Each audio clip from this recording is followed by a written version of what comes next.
Morning, welcome back to the channel, welcome back to Love 500, and welcome back to a short compilation video on a few bits and pieces. We're tying up a few loose ends here on several cars.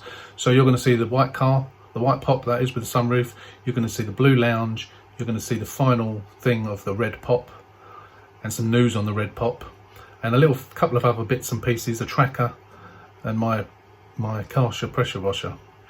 It's all a few bits and pieces, it's a bit messy, it's all over the place a little bit, but I just wanted to get all these little updates all in one video. So sit back, get yourself a beer, relax and enjoy.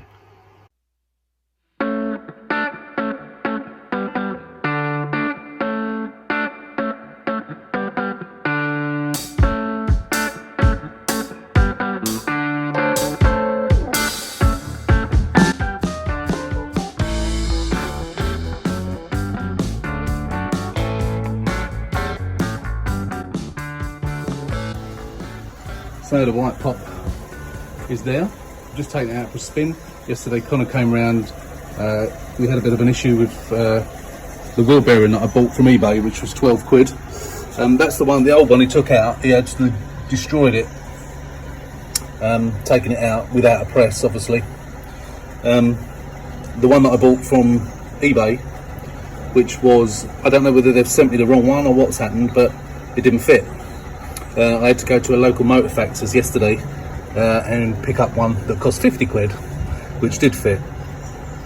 So yesterday while I was at work, Connor came round, fitted that, and just for belt and braces he also put the new drive shaft in as well. And it's all done. So I've just taken it for a spin around the block and it's all perfect. So it's pretty much done now. Unfortunately, MOT, because they're so busy with MOTs at the moment, I couldn't get an MOT booked until the 29th of this month. It's the 6th of September now, and I couldn't get one booked until the 29th, which is a bit of a nuisance, but never mind, it's all insured now, so, and I will tax it, and I can start using it for a little bit, I suppose. Still got the wheels. No, I've done the wheels, haven't I? Don't look like I've done that one. That's strange, I must have missed that bit when I did the wheels. So I need to go over those again. I have actually got someone interested in it that wants to come and have a look at it. So I'm going to give them a call tomorrow.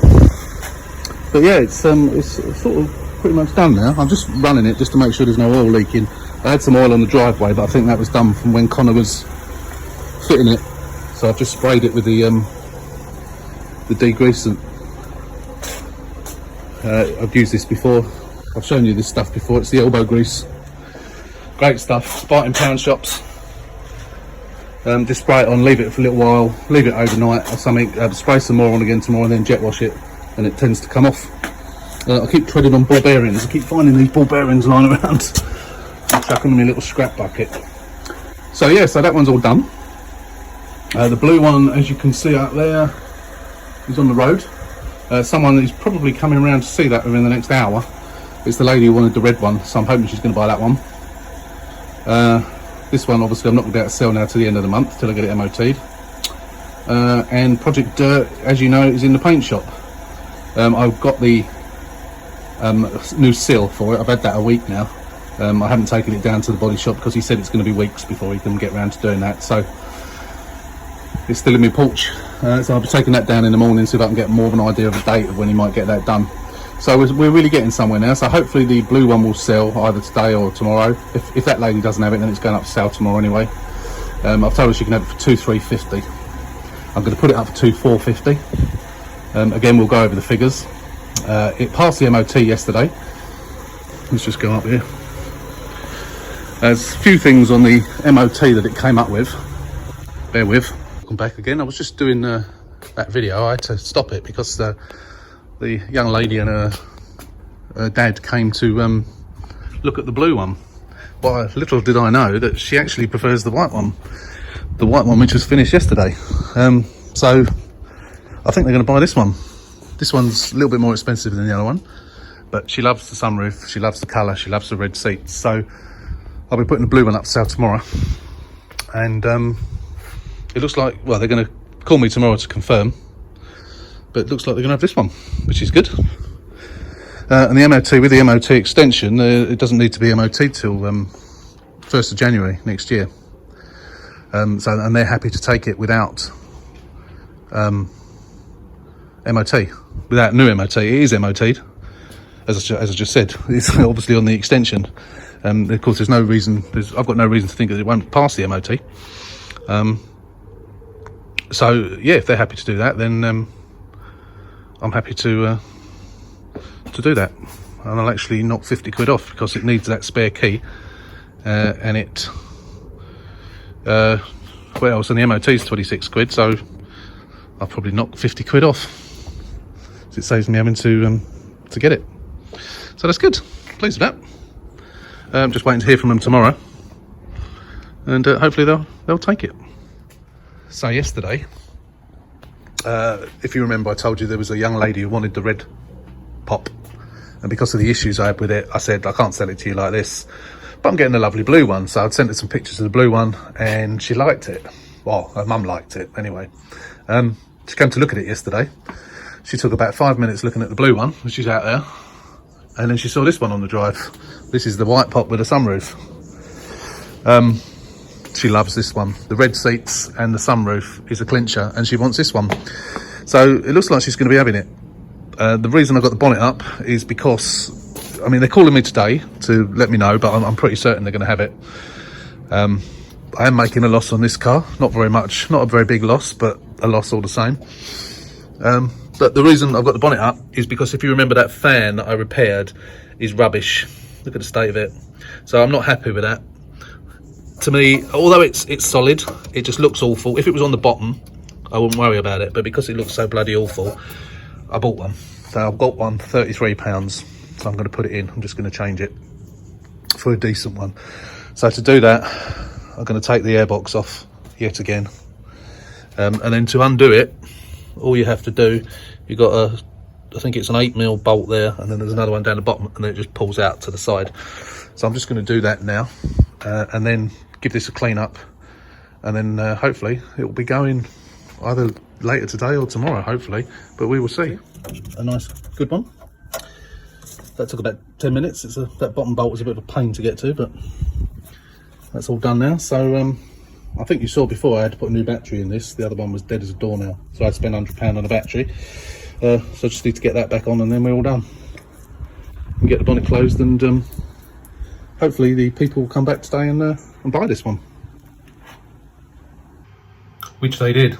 They came back yesterday afternoon and paid me, I knocked 50 quid off, so I got 2,000, I've forgotten, 2,600. I put it up to 2,650, didn't I? So I didn't put it up for 2,650, it wasn't even up for sale, but that is what I was intending to put it up for. So as I said in the video, I have lost a little bit. We will go through the figures at another time, but it's sold and it's gone. They took it yesterday afternoon, and thankfully, yeah, that one's gone. So that one's out of the way now, which is really good.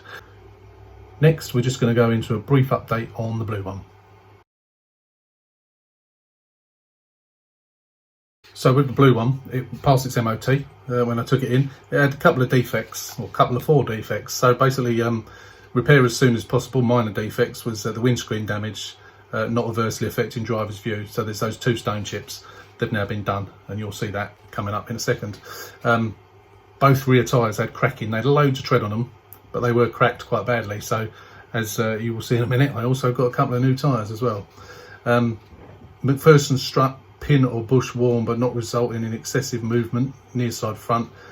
He said he had to put that on the MOT, but it wasn't an issue at all. So I've not bothered doing anything with that. And parking brake efficiency only just met.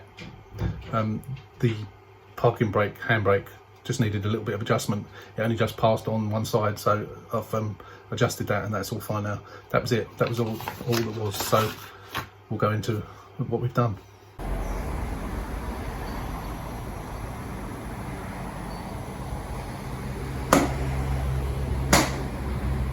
So on the MOT, we had a recommendation. So we've got a couple of little chips.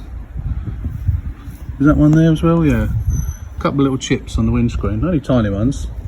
Can get me in focus. Not sure I can focus on them properly.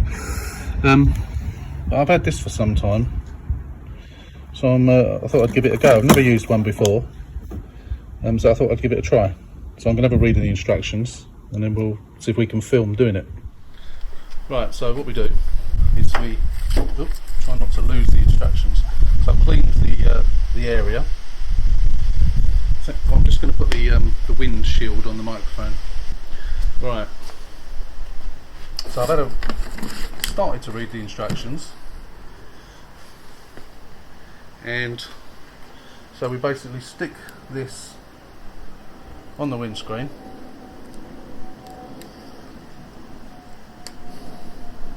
So peel backing off one side, line up a hole in the sill with the pit pointing tab upwards.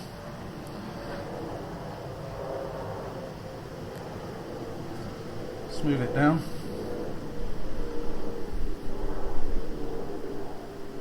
Remove backing from the other side of the seal.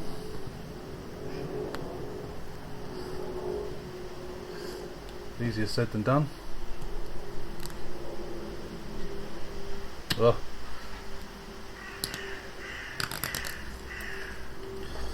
That's that side. Mount the pedestal with adhesive mark, making sure the tabs match up.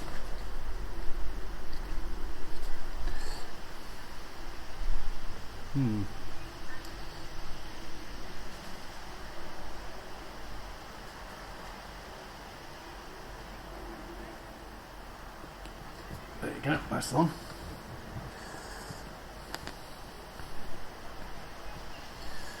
Place the resin into the pedestal. Hang on, cut tip off resin container to open the stem. Break it off. Place stem 1/4 inch into pedestal opening and squeeze 5 to 6 drops into the pedestal. Just need to get a little cloth. This was all a bit confusing. So basically what you do is, so you clean it, you mount the seal to the windscreen, which you saw me do, which was this bit. So you get 2 of them. Then you remove the backing from the seal, you mount what they call the pedestal, which is this piece, to the windscreen, making sure the tabs match up. Then you place the glue, the resin 1/4 inch into the pedestal opening and squeeze it till 5 or 6 drops. And then you connect the injector, which is the syringe, to the top of the barrel. It says just above the pin valve. Don't really know what they mean by the pin valve, but so you lock the vacuum. This is the bit I couldn't do. Lock in the plunger in a vacuum. Hold the injector with one hand. Pull plunger upward with the other hand. Lock the plunger by engaging the lower notch in the plunger with the spring clip. I couldn't seem to do that. As soon as I pulled it up, it wanted to just go back down, and that spring clip wouldn't move. So I don't really get that. Let sit for 10 minutes.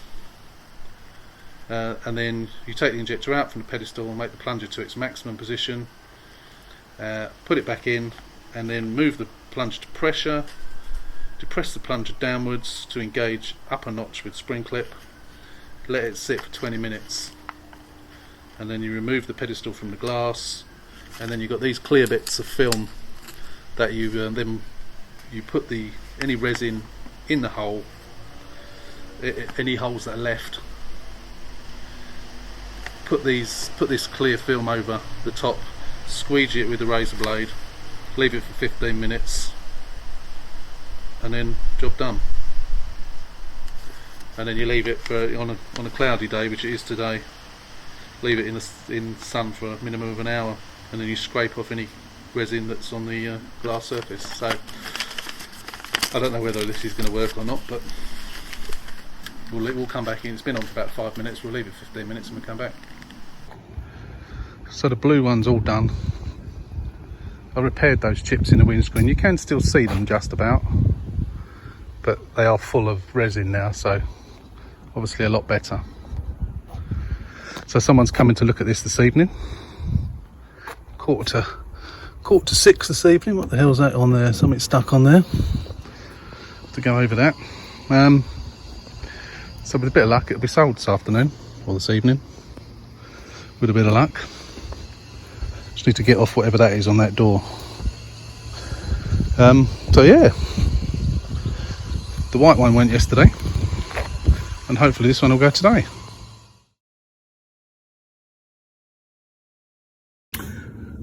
So I've bought one of these Vodafone multi-tracker, TrackySafe. It's a GPS tracker. It comes with a SIM of some description. It says a V-SIM, whether that's a virtual SIM or an actual SIM, I don't know. So I got it on eBay, brand new. I can't remember how much I paid for it now, but it wasn't very much. So basically you plonk this in your car or wherever you like, and it will. There's an app you can download, presumably called TrackySafe, and it's a tracker. So I'm going to give it a go. I thought it's a cheap way of having a tracker in your car. So I'm going to open it up. So it looks like that. It's got inbuilt battery which lasts 7 days apparently, but I think obviously it charges up via USB. I'm assuming there's a cable in there. So I think what I'm going to do is I'm going to hide it somewhere in the car and then run a cable, maybe into the cigarette lighter either, just to keep it permanently on charge. Because you know what will happen, you won't charge it up, and that'll be the day your car gets stolen. So I'm going to open it up and have a little shufty and see what it's like. So big, I didn't realise how massive it was. I don't know how I'm ever going to find anywhere to put it in the car. This is how massive it is. Look at the size.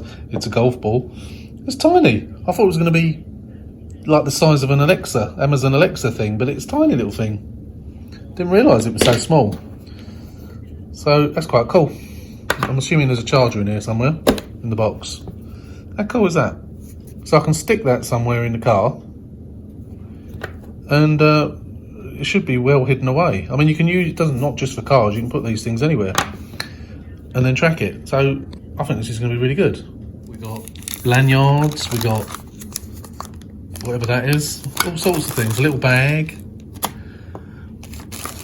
USB cable. So I think the magnetic, it's one of those little magnetic type USBs I think. So if I can put that somewhere, so light, I'm assuming it's already got a SIM built into it. I'm going to try and activate it. Just hold it, press and hold. Doesn't seem to be doing very much. Maybe it needs charging up. I don't actually know how you do it.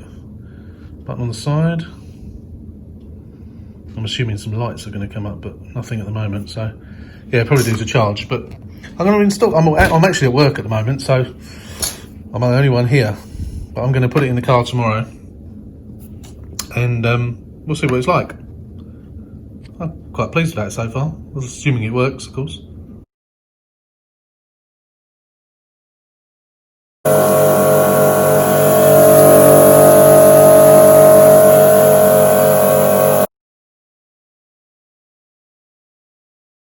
Dark, but that's all right. You'll get there one way. Slowly but surely. It's very dark. So there goes the red pop. Won't be seeing that anymore. On the back of the transporter, on its way to Plymouth. Oh yeah. Yeah. Oh yeah. It's a bit dark. It's not good filming in the dark. Good things happen in the dark. Yeah, so they tell me. I'm just going to film your number.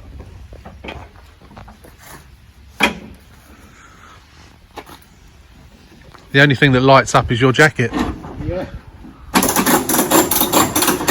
So off goes the pop on its merry travels down to Plymouth. We'll be there in the morning. Say bye bye, Pop. So that was the last you'll be seeing of the red pop from me. Definitely the last. As you saw there, it was loaded on the transport. It was delivered the next day down to Plymouth, down to Mark.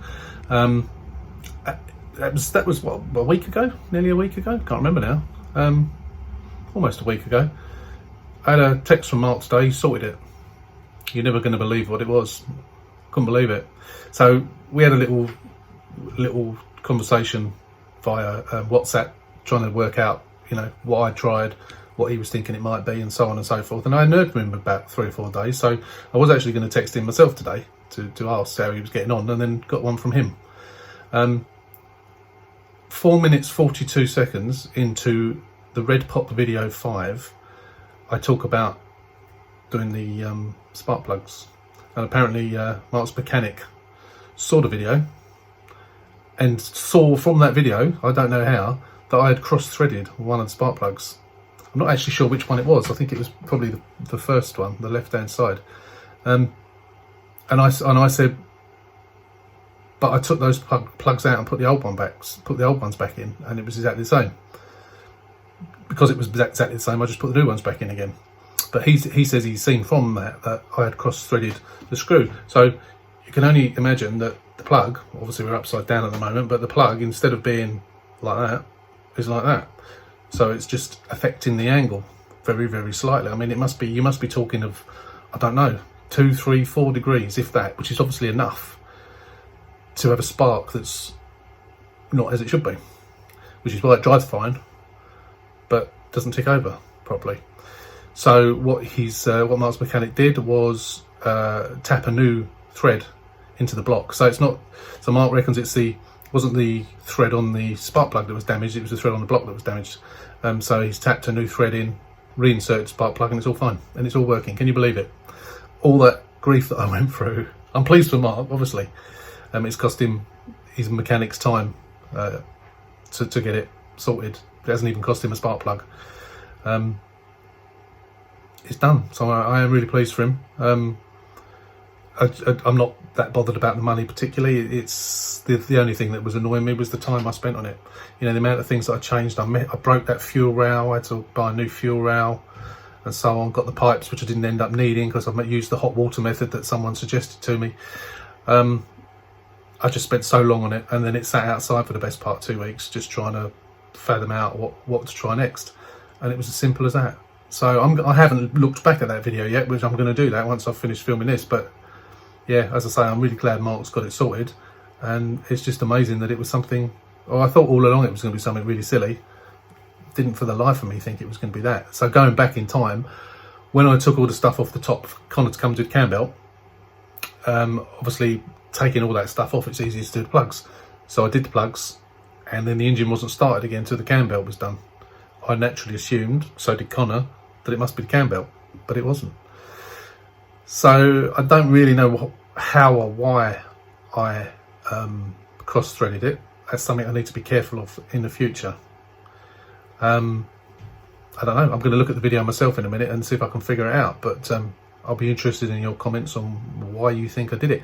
I'm thinking, again, I haven't looked back at the video, but I'm thinking that I didn't start it off by hand. So if you imagine with the wrench, the extension bar, maybe I should have done it by hand to make sure I got it in the right angle. Obviously, if it bites, or if it doesn't bite, I should say, if it goes in smoothly, it's in the right way. If there's any resistance at all, then chances are you might have got it wrong. I don't know if that's why I've done it. I want to know how I did it because I don't want to do it again. So I'm going to look back at that video now, and I'm sure you will as well. So what did I say? 4 minutes 42 seconds into video 5. Video 5? Yeah, the Red Pop video 5. Tell me what you think. Why did I do that? How can I avoid doing that again? Look forward to your comments. So at the moment, there's nothing in front of the house.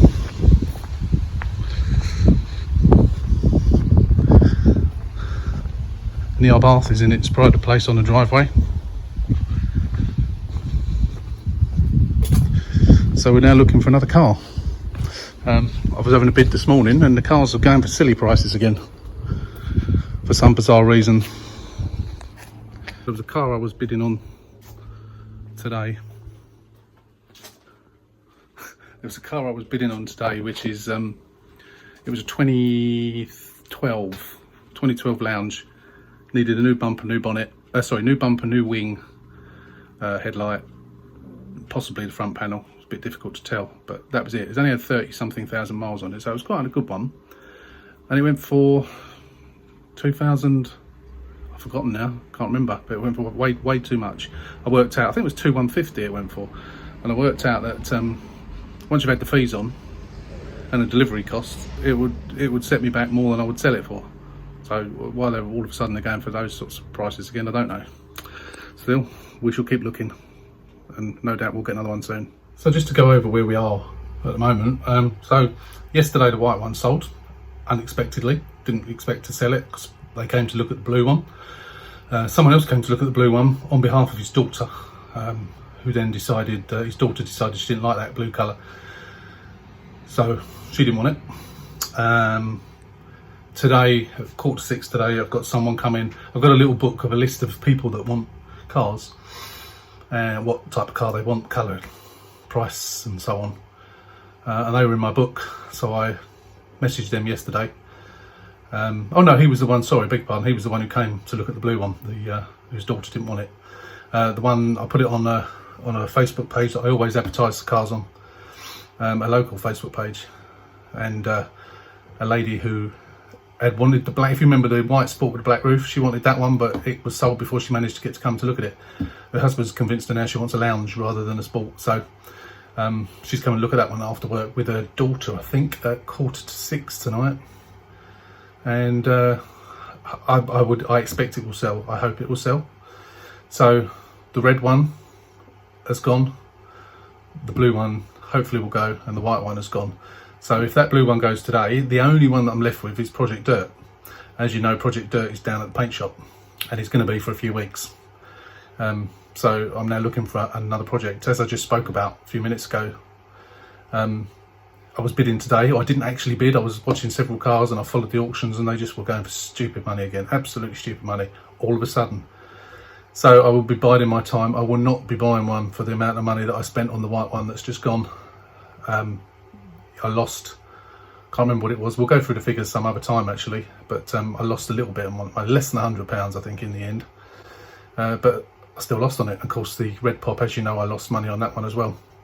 I'm going to record when the person's been to see the blue one tonight, and with a bit of luck she might buy it, but we'll see. And that will be coming up for you right now.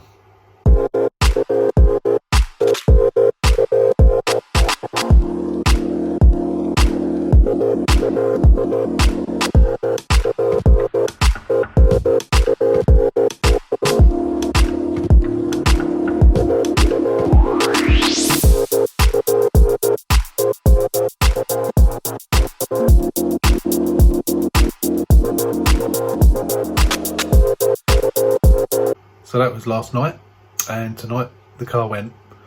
So they sent me a message about an hour after they come to see it, said that they'd have it, and tonight, just after literally as I got home from work, they turned up to collect it. All the paperwork's done and the car's now gone. So apart from Project Dirt, which as you know is in the paint shop, I haven't got any more projects, so I'm eagerly looking for a project now. So hopefully we'll be getting a new one very, very soon. So once again, apologies for this video is a little bit disjointed, bits and pieces all over the place, so apologies for that. I hope it didn't mess with your brain too much with the timeline and so on, but I hope you enjoyed it. I hope it was of some use and kept you entertained for 20 minutes or so, however long the video lasts. And don't forget, if you are a casual subscriber, please hit that subscribe button. It does help with the channel, to make the channel grow. If the more subscribers we've got, the better. And don't forget to hit that notification bell and to be notified when we upload new videos. So hopefully, as I say, new project coming soon. Fingers crossed. Thanks for watching, and we'll see you soon.